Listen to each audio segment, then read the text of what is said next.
Alguém me fez uma pergunta muito pertinente, que eu acredito que é a pergunta de muitos.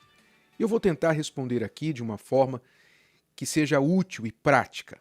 A pergunta foi a seguinte: qual a melhor forma de começar a ler a Bíblia? Muito importante essa pergunta. Qual a melhor forma de começar a ler a Bíblia? Desde o começo ou aleatoriamente? Sabe, muitas pessoas, e eu me lembro que no começo, quando eu não tinha nenhuma familiaridade com a palavra de Deus, eu também não sabia por onde começar. É um livro extenso e você abre um lugar, você encontra palavras que você entende, em outro lugar você não entende bulhufas, então você naturalmente fica um pouco perdido no início. Então é importante você saber isso e é importante também que você tenha este hábito, esta prática de ler a palavra de Deus. Eu recomendo fortemente que você insira nos seus hábitos matinais, que todos nós temos, acordar, levantar, arrumar a cama, escovar os dentes, enfim, tomar banho. Todos nós temos hábitos matinais.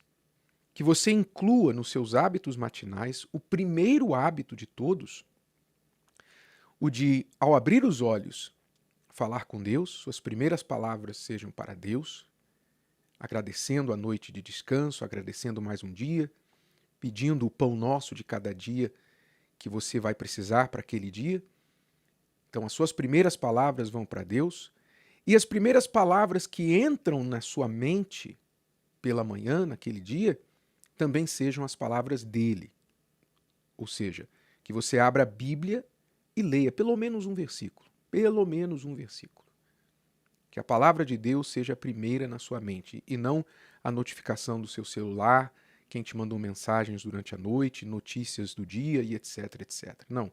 Deixe que a palavra de Deus seja a primeira na sua mente ao começar do dia.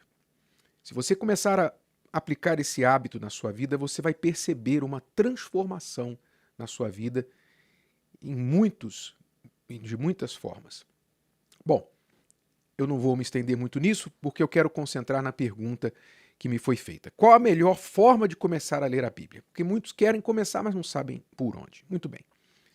Eu diria, a Bíblia, a palavra de Deus, ela realmente é uma fonte inesgotável. Quando você já tem uma certa familiaridade, um entendimento da palavra, é mais fácil você abri-la de forma aleatória e conseguir extrair daquela parte, seja qual for que você abriu, alguma coisa para o seu espírito, para o alimento da sua alma, do seu corpo, da sua mente, através da palavra de Deus. Como está escrito, nem só de pão o homem viverá. Né? Então, nós nos alimentamos, sim, da palavra de Deus. Mas isso quando você já tem um certo conhecimento.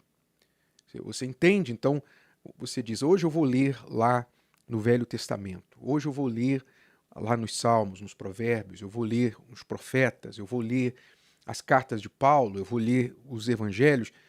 Você pode aleatoriamente entrar em praticamente qualquer parte da Bíblia e extrair algo positivo para você. Mas isso já requer um certo conhecimento, um certo entendimento. Para quem está iniciando, eu vou dar uma recomendação de 5 livros, digamos os 5 primeiros livros que você deve ler quando você está iniciando a sua leitura da Bíblia. Ou iniciando no sentido que você nunca leu nada, ou iniciando no sentido que você até já leu a Bíblia, mas você nunca conseguiu entender muita coisa. Talvez você desanima exatamente por isso, porque todas as vezes que você tentou ler, você leu e não entendeu e desanimou e parou de ler. Ou talvez você é aquele cristão que só lê a referência que o pastor dá, a uma leitura que foi feita na reunião da igreja, que você participou, aí você vê lá a referência, um versículo famoso, um versículo que falou com você, e você vai lá e lê aquilo ali. Mas você não entende muito bem o contexto daquele versículo. Então, esta dica vai ajudar você.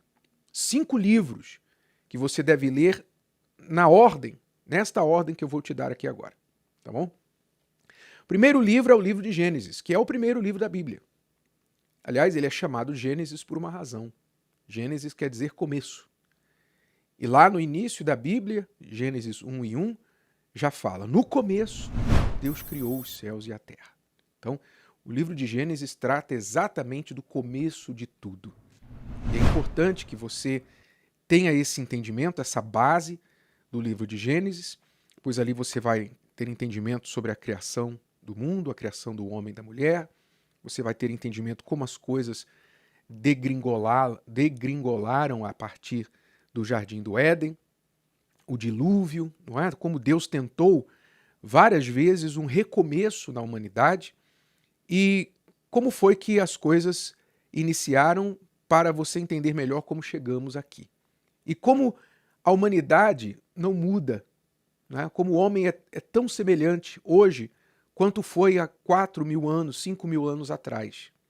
Ele ainda é o mesmo. A natureza humana não mudou. Então o livro de Gênesis te dá essa panorâmica desse entendimento aí lá do começo de tudo. Então o primeiro livro da Bíblia, o livro de Gênesis. A partir daí você vai para o Novo Testamento. O Novo Testamento. Gênesis, Velho Testamento. Aí você, terminando o livro de Gênesis, você vai lá, digamos, para eu gosto de pensar neste livro do Novo Testamento como o Gênesis do Novo Testamento, que é o Evangelho de João. Então, próximo livro, segundo, você vai ler o Evangelho de João. São 4 evangelhos. Você vai ler primeiro o Evangelho de João. O Evangelho de João nos dá um entendimento de Jesus, da missão do Senhor Jesus.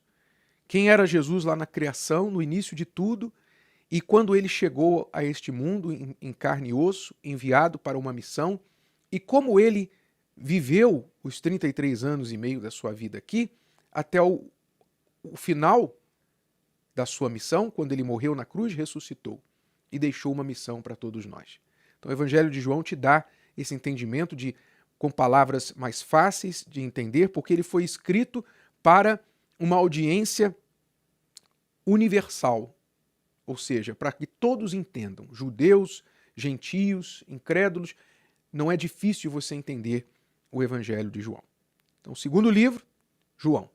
Aí você vai para os outros 3 evangelhos, nesta ordem. Evangelho de Marcos, que é o evangelho mais curto, é o mais rápido, é o evangelho de quem não tem tempo de ler muita coisa. Ele vai rapidinho falando as coisas que aconteceram, é uma panorâmica bem rápida do que aconteceu no ministério do Senhor Jesus, na vida e na missão do Senhor Jesus. Evangelho de Marcos, apenas 16 capítulos. E aí então você parte para o Evangelho de Lucas, que é o próximo. Lucas, que é o evangelho mais completo. Lucas era um médico, portanto um cientista, alguém preocupado com a lógica das coisas, com a sequência, com a ordem das coisas, com o sentido das coisas. Então Lucas te traz esse evangelho assim mais completo, do início ao fim. E por último o evangelho de Mateus. Então são 5 livros, repetindo, Gênesis no Velho Testamento e 4 no Novo, pelos evangelhos João, Marcos, Lucas e Mateus. Se você for lendo assim, você vai ter um entendimento introdutório muito bom. Lembrando que, algumas dicas para você não tropeçar no meio do caminho, que você não deve querer entender tudo de uma vez. A palavra de Deus, ela funciona como uma espécie de a medida que a gente precisa. Deus nunca fala tudo o que a gente tem que saber. Ele fala o que a gente precisa saber. Nem tudo o que a gente gostaria, mas o que a gente precisa saber naquele momento. Então, quando você estiver lendo, fique atento àquilo que Deus vai falar com você. Algumas partes não vão estar tão claras, não fique parado nelas, não entendeu muito bem, passe adiante, siga a leitura e foque naquilo que você entende. Eu costumo dizer, a Bíblia nos dá trabalho suficiente para praticarmos aquilo que a gente entende, para que a gente se preocupe com o que a gente não entende. Então, antes de me preocupar com o que eu não entendo, eu vou me preocupar com o que eu entendo, em praticar o que eu entendo. E este é o segredo da verdadeira fé, que não é o conhecimento em si. Você não deve ler a Bíblia, estudar a Bíblia para ter mero conhecimento. Os estudantes da Bíblia não serão necessariamente salvos. Não é o estudante da Bíblia que vai ser salvo. Jesus teve seus maiores embates com os doutores da lei, com aqueles que estudavam a Bíblia, as Escrituras, mas não praticavam. Então não é conhecimento bíblico que vai levar você para o céu ou para uma vida com Deus aqui na terra. O mais importante da leitura bíblica é o fazer e não apenas o saber. O pouco que você entendeu, vá lá e faça. Assim a palavra vai fazer parte de você. E aí então você vai se tornar a própria palavra. E isso vai crescendo ao passo que você vai praticando. Então, como um músculo exercitado se fortalece, o músculo da sua fé também vai se fortalecendo. Comece a fazer isso e depois me diga como foi. Gostou? Que tal ouvir de novo? Ouça quantas vezes precisar até que este conteúdo faça parte de você. E não se esqueça de dar o seu like, comentar e compartilhar. Até a próxima!